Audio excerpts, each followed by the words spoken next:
So, magda-download po tayo ng Bitmoji. Punta lang po tayo sa Play Store. And then, i-type nyo po Bitmoji.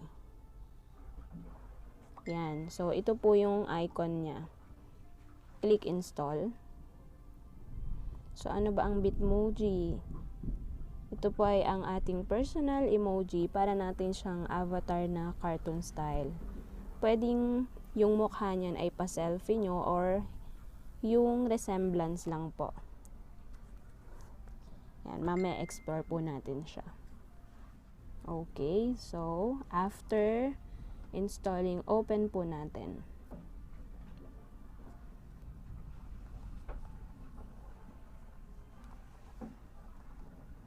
So, magki-create po tayo ng account natin.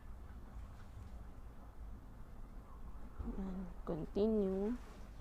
And then, email. Yan. Pwede po tayong mag-selfie. Pwede rin namang skip yan. So, mamili po tayo. Tayo ay girl, pero skip.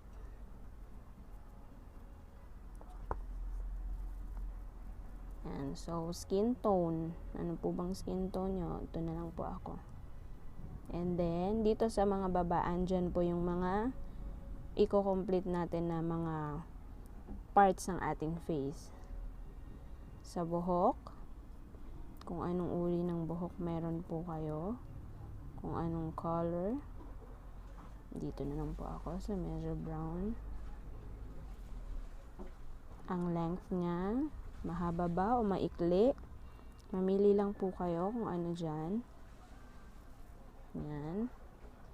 And then, wow, hair treatment. So, explore nyo na lang po ito, yung eyes, kung ano po ang hawigan dyan sa inyong mata. Okay, ayan na lang po sa akin.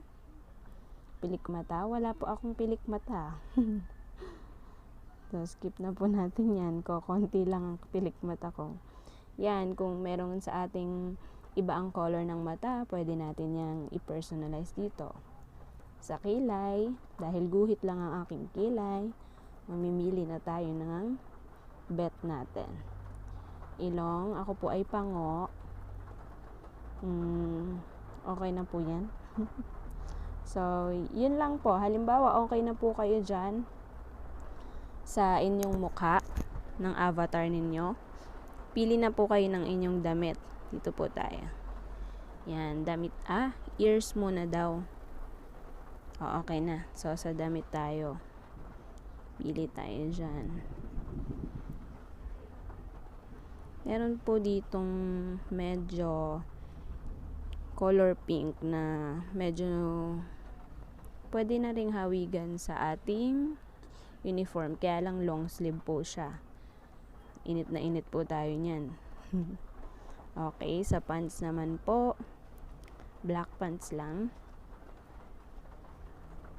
Medyo navy blue. Siguro yan na lang po. Or this one. Yan. And then, sa shoes, pila na lang po tayo. Black shoes. Yan. Okay. So, pag okay na po yung itsura ng avatar natin para sa atin, click nyo lang po yan and then save avatar. Okay. So, ayan na po. Yan. Pwede nyo na po yung gamitin. Ako po, ginamit ko po ito sa module na ginawa ko eh. Actually, natutunan ko po ito kay Sir Mark C. ng DepEd EdTech Unit. So, maraming salamat po, sir.